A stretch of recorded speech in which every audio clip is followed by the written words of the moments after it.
ओम शांति। ओम शांति।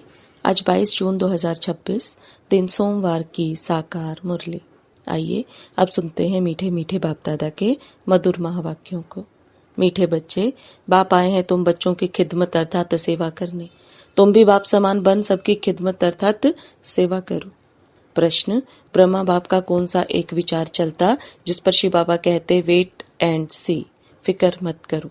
उत्तर, बाबा का विचार चलता समय बड़ा नाजुक होता जाता, बच्चों को अविनाशी ज्ञान रत्न लेने बाप के पास आना ही है। इतने ढेर बच्चे कहाँ आकर रहेंगे, कितने मकान बनाने पड़ेंगे। शिव बाबा कहते वेट एंड सी, कल्प पहले जैसे आकर रहे थे वैसे ही रहेंगे। तुम फिक्र मत करो, तुम सिर्फ पढ़ते रहो मन मना भव। तुम्हें कर्मातीत बनने का पुरुषार्थ करना है।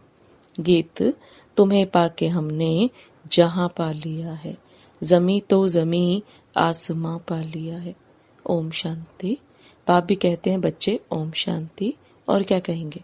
बच्चों को कहते हैं बच्चे ओम शांति तत्वम। हे बच्चों, तुम भी शांत स्वरूप हो, तुम भी मास्टर पतित पावन हो, ऐसे और कोई कह नहीं सकेंगे। कहा जाता है जैसे काग वैसे बच्चे।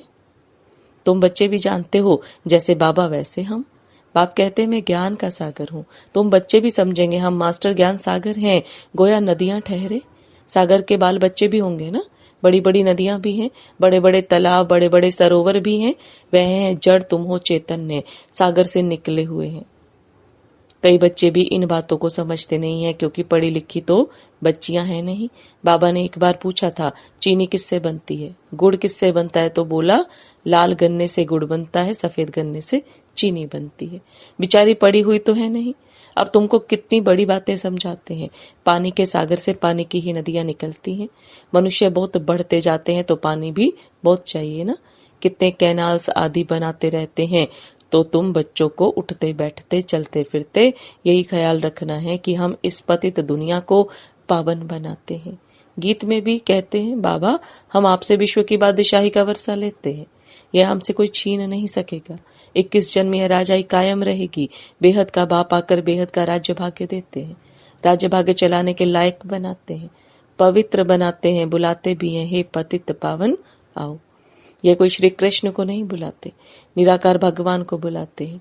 जब कहते हैं हे पतित पावन तो श्री कृष्ण बुद्धि में याद नहीं आता है, परमात्मा याद आता है। बाप आकर हर एक बात समझाते हैं। अभी तुम बच्चे सम्मुख बैठे हो, ये कोई साधु संत नहीं है। तुम जानते हो निराकार शिव बाबा इस ब्रह्मा तन में प्रवेश कर हमको पढ़ाते हैं। गायन भी है परम पिता परमात्मा ब्रह्मा तन द्वारा आदि सनातन देवी देवता धर्म की स्थापना करते हैं। विनाश स्थापना के बाद ही हुआ है। इससे सिद्ध है कि पुरानी दुनिया में आते हैं। ब्रह्मा द्वारा स्थापना नई दुनिया की, शंकर द्वारा अनेक धर्मों का विनाश। सतयुग में एक धर्म था, अभी तो अनेक धर्म है। एक धर्म वाले देवी देवताओं की निशानी चक्र आदि है। इन लक्ष्मी नारायण को कहते ही हैं विश्व का मालिक। स्वर्ग का मालिक सो विश्व का मालिक हो गया। यह बातें अभी तुम बच्चों की बुद्धि में बैठी हैं। बाप कहते हैं बच्चे मन मना भव। यह बच्चों को घड़ी घड़ी सावधानी मिलती है। बाप को और वर्षे को याद करो, यह भूलो मत, और पॉइंट्स भूल जाती हैं। यह तो मुख्य है ना। बाप ही पतित पावन है, यह युक्ति बताते हैं पावन होने की। बाप कहते हैं तुम सतो प्रधान थे, अब तमो प्रधान पतित बन गए हो। 84 जन्म पूरे लिए हैं, अब तुमको फिर सतो प्रधान बनना है। सतो प्रधान बनो तभी तुम चल सकेंगे पवित्र दुनिया में। निराकारी दुनिया भी पवित्र है, साकारी दुनिया भी पवित्र है। अपवित्र पतित दुनिया यह है। आत्मा भी तमो प्रधान तो शरीर भी तमो प्रधान। यह तो सृष्टि का नाटक है। इसमें ब्रह्मांड और सूक्ष्म वतन भी आ जाता है। सृष्टि का चक्र यहाँ फिरता है। सत्युग त्रेता यहाँ है। यह कोई सूक्ष्म वतन व मूल वतन में नहीं होते, यह यहाँ ही है। इनको मनुष्य सृष्टि कहा जाता है। वह है आत्माओं की दुनिया, निराकारी दुनिया। वह है ब्रह्मा विष्णु शंकर की आकारी दुनिया। यह साकारी सृष्टि कितनी बड़ी है। सतयुग में कितनी छोटी सृष्टि होती है, वहां है ही एक धर्म। बाकी मनुष्य जो कहते हैं कि वहां भी दैत्य आदि थे, यह सब है झूठ। तुम समझते हो कि नई दुनिया की स्थापना पुरानी दुनिया का विनाश गाया हुआ है। सबका विनाश होगा और सतयुग हेवन की स्थापना होगी। तुम भी बाप के साथ खिदमत कर रहे हो। बाप भी आते ही हैं बच्चों की खिदमत करने। यह है बेहद का बाप। देखते हैं हमारे बच्चे बहुत दुखी हैं तो जरूर तरस पड़ेगा ना। वह है ही रहमदिल बाप। अभी तो सारी दुनिया में अशांति है, एक बाप के सिवाय और कोई शांति दे ना सके।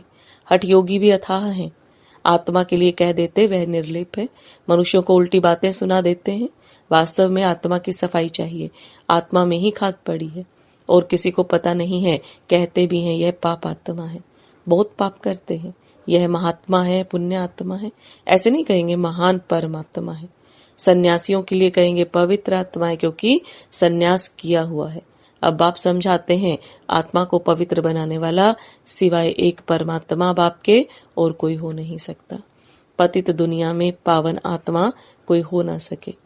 अभी सैपलिंग लगता है, धीरे धीरे वृद्धि होती जाएगी। ये तो छोटे छोटे मठ पंथ आदि टाल टालियां हैं, इसमें कोई मेहनत थोड़े ही लगती है। अनेक प्रकार के मंत्र देते हैं, किस्म किस्म के मंत्र देते हैं।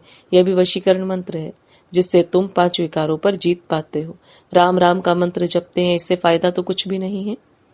यहाँ तो बाप कहते हैं मुझे याद करो तो तुम्हारे पाप नाश हो जाएंगे, तुम पवित्र आत्मा बन जाएंगे।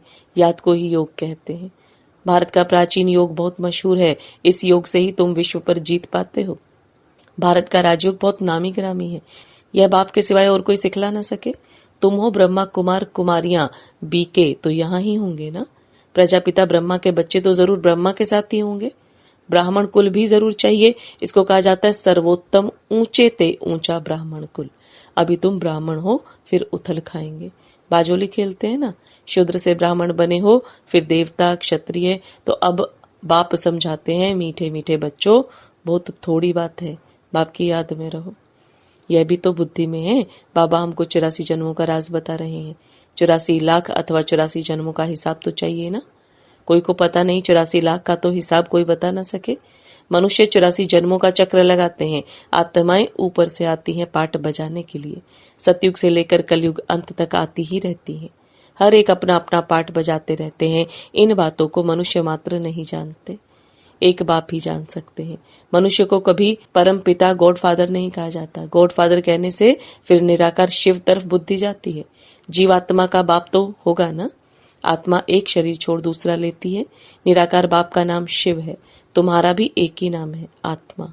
फिर शरीर में भिन्न भिन्न नाम पड़ते हैं। परम पिता परमात्मा भी शरीर में आकर ज्ञान सुनाते हैं। शरीर बिगर थोड़े ही सुनाएंगे। तो बाप समझाते हैं कि इनका तो अपना नाम है, मेरा शरीर का कोई नाम नहीं है। ना मैं पुनर्जन्म में आता हूँ, मैं इनमें प्रवेश करता हूँ, इनको भी मालूम नहीं पड़ता। कोई तिथि तारीख नहीं। हाँ, मैं कल्प के अंत अर्थात रात में आता हूँ। अभी रात है ना। यह है ही पतितों की दुनिया। मैं आता हूँ पावन दुनिया अर्थात दिन बनाने। यह भी नहीं जानते कि बाबा ने कब प्रवेश किया। हाँ, विनाश साक्षात्कार किया। बहुत ध्यान में जाते थे। वह कोई तारीख तिथि वेला नहीं निकाल सकते। श्री कृष्ण को भी पूछते हैं, उनका रात्रि को जन्म दिखाते हैं, किस समय कितने मिनट आदि सारा निकालते हैं। बाप कहते हैं मैं तो हूं ही निराकार। जैसे और मनुष्य जन्म लेते हैं वैसे मेरा जन्म थोड़े ही होता है। मेरा तो दिव्य अलौकिक जन्म है। मैं इनमें प्रवेश करता हूँ फिर चला जाता हूँ। बैल पर सारा दिन सवारी थोड़े ही करते हैं। मुझे जिस समय बच्चे याद करते हैं मैं हाजिर हूँ। बाप आकर बच्चों से मिलते हैं, गुड मॉर्निंग करते हैं, जैसे मनुष्य एक दो में मिलते हैं, राम राम व नमस्ते कहते हैं। ये तो रूहानी बेहद का बाप समझाते हैं मैं तुम बच्चों का बाप हूँ। तो शिव बाबा की संतान तुम सब आत्माएं भाई भाई हो। ये खुशी का पारा चढ़ना चाहिए। बेहद का बाप आया हुआ है, हमको बेहद का वर्षा दे रहा है। बच्चों को देख बाप को भी खुशी होती है। ढेर बच्चे हैं, बच्चे जानते हैं हमको बाबा स्वर्ग का मालिक बना रहे हैं, राजाई देते हैं। प्रजा भी तो कहेगी हमारा राज्य है। जैसे भारतवासी कहते हैं यह हमारा भारत देश है, राजा प्रजा दोनों कहते हैं हमारा देश है। तुम बच्चे नरकवासी हो फिर स्वर्गवासी बनेंगे। बाप को और वर्षे को याद करना है और कोई तकलीफ बाबा नहीं देते हैं। रहना भी है ग्रस्त व्यवहार में, यहाँ आकर थोड़े ही रहना है। सब यहाँ भाग कर आए तो इतने सबको बाबा कहाँ रख सकते। इतने सब ढेर बच्चे एक ही बार कैसे इकट्ठे हो सकते हैं। सब सेंटर्स के बच्चे एक ही बार इकट्ठे मिल कैसे सकते हैं, कहाँ ठहर सकेंगे, मुश्किल है ना। दिन प्रतिदिन बच्चे वृद्धि को पाते रहते हैं, इसकी भी कुछ युक्ति रचनी पड़े। यह सब आसपास वाले मकान लेने पड़ेंगे। मकान वालों से पूछेंगे कितना मांगते हैं, समय पर तो लेना पड़ेगा ना, पैसे की तो कोई बात नहीं। समय बड़ा नाजुक होता जाता है। बाप और बच्चे दोनों अविनाशी हैं। अविनाशी खजाना बच्चों को देते हैं। बहुत ढेर बच्चों को आना होगा। बाबा विचार करते हैं इतने ढेर कहाँ आकर रहेंगे। बाबा कहते हैं तुम फिक्र क्यों करते रहते हो, वेट एंड सी। तुम पढ़ते हो मन मना भव। तुम बच्चों को यह ख्याल में रखना है कि अभी हमको कर्मातीत अवस्था में जाना है, सतो प्रधान बनना है, याद से ही पावन बनेंगे।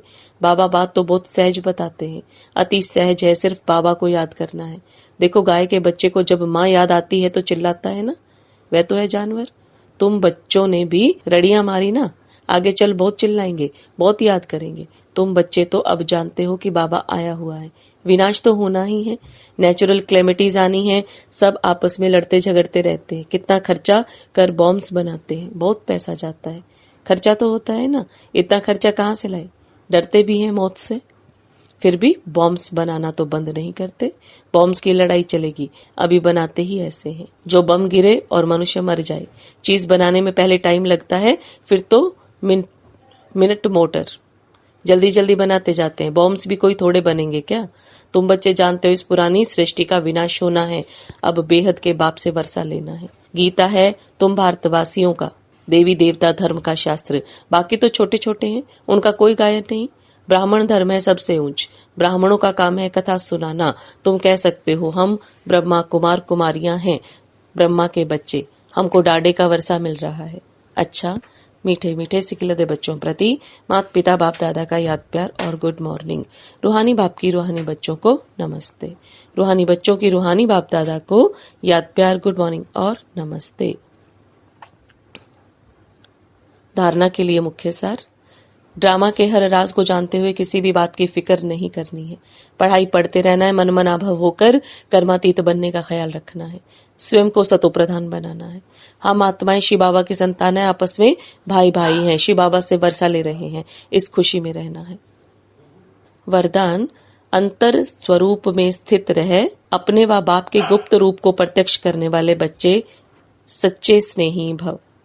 अंतर स्वरूप में स्थित रहे अपने व बाप के गुप्त रूप को प्रत्यक्ष करने वाले सच्चे स्नेही भव। अब बाप दादा के वरदान को विस्तार में समझेंगे। जो बच्चे सदा अंतर की स्थिति में अथवा अंतर स्वरूप में स्थित रहे अंतर्मुखी रहते हैं, वे कभी किसी बात में लिप्त नहीं हो सकते। पुरानी दुनिया, संबंध, संपत्ति, पदार्थ जो अल्पकाल और दिखावा मात्र है, उनसे धोखा नहीं खा सकते। अंतर स्वरूप की स्थिति में रहने से स्वयं का शक्ति स्वरूप जो गुप्त है वह प्रत्यक्ष हो जाता है और इसी स्वरूप से बाप की प्रत्यक्षता होती है। तो ऐसा श्रेष्ठ कर्तव्य करने वाले ही सच्चे स्नेही हैं। स्लोगन, निश्चय और जन्म सिद्ध अधिकार की शान में रहो तो परेशान नहीं होंगे। निश्चय और जन्म सिद्ध अधिकार की शान में रहो तो परेशान नहीं होंगे। ये अव्यक्त इशारे। सदा हर्षित रहने के लिए अपनी नेचर को सरल बनाओ, सहनशील बनो। स्वच्छता भी सरलता की निशानी है। जितनी सरलता उतना स्वच्छता होगी, इसलिए सभी को अपनी तरफ आकर्षित करेंगे। सच्चाई और सफाई भी तब होगी जब अपने स्वभाव को सरल बनाएंगे। सरल स्वभाव वाला बहुरूपी भी बन सकता है। ऐसे सरल स्वभावी सदा हर्षित रहते और सर्व को आकर्षित करते हैं। ओम शांति।